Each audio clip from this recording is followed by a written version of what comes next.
Hey guys, welcome back to another ShMoR3S Daily.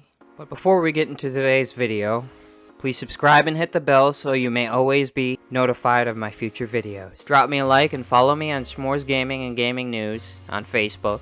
Also follow my Twitch for future live streams.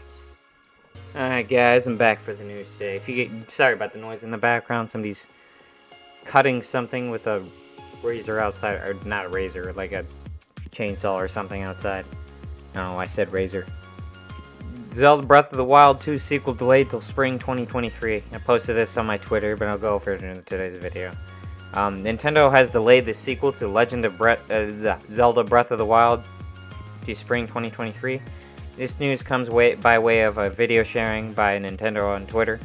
Legend of Zelda series producer Eiji Aonuma, I don't know if I pronounced that correctly, reveals that the development team needs more time to make it as special as Nintendo wants it to be. Yeah, no more unfinished projects, and just keep delaying until you get it right. That's all I can tell you. I'm already getting annoyed at some of these games that are coming out half finished. Anyways, just brief. Figured I'd cover that. PlayStation CEO says first-party games will not launch day one on revamped PS Plus. So basically, they just rebranded PlayStation Plus, and now we're offering streaming options and stuff like that with the service. I have no idea what the heck they did. It didn't seem like they did much to it, because it's still vastly inferior to Microsoft Game Pass. I don't know what they accomplished with it. Anyways, following Sony's unveiling of its heavily rumored PlayStation Plus revamp, which combines the features of Plus and those of PlayStation Now into 3 different tiers, PlayStation's CEO Jim Ryan revealed that the player should not expect first-party games to launch on the service. Yeah, I kind of figured that was going to happen. Seemingly alluding to the fact that the Xbox Game Pass Game Studios titles launched day one on Xbox Game Pass, Ryan said if PlayStation were to do this, it would break the company's virtuous release cycle. This news comes by way of a new interview with Ryan over at Games Industry Biz, who spoke to the CEO about today's PS Plus news. I look at this and I'm thinking they're probably not. I think they're more trying to stick with the traditional model as long as they possibly can get away with it before they actually go full-on subscription service. That's what I view it as, but I can see what they're doing here. That and the hardware is not really built to accommodate a streaming service. It's more like built generation for generation. It's not built like generation easing into another generation like the Xbox hardware is. Xbox decided to take the turn earlier for the service route than PlayStation has, so they would have to ease themselves into it over time. I don't know, that's just what I think on that, but I can see why they chose to do what they're doing with this. Hopefully they get on updates for Halo Infinite, because I think people are getting fed up, and I honestly don't blame them. I'm already in that camp too. More Halo Infinite Season 2 details coming really soon. Okay, I'll believe it when I see it.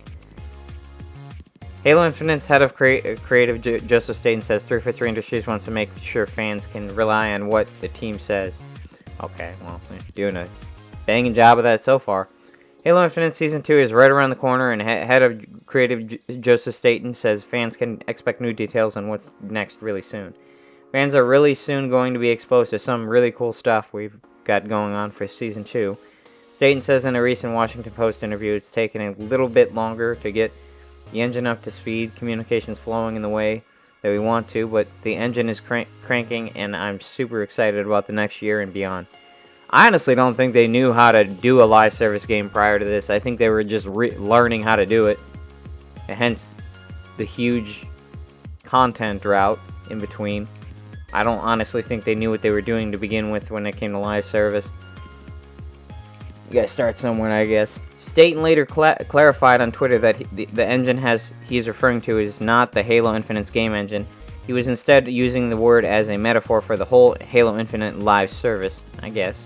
Yeah, basically what I just said. They don't know what they're doing with live services. So During the interview, Staten also stressed that 343 Industries wants fans to be able to rely on whatever new information the team puts out in regards to Halo Infinite. It's a sentiment Staten has echoed before, like in February when a planned status update on the state of the game's upcoming co-op and Forge modes was delayed so that the team could finalize plans and share reliable information.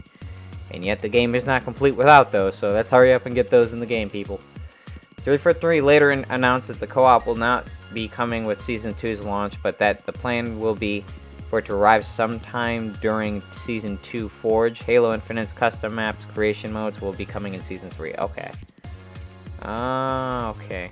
As far as I'm concerned, the game is not complete without those two modes anyway, so at least the two main big chunks that the game is missing. May 3rd, guys, so keep an eye out.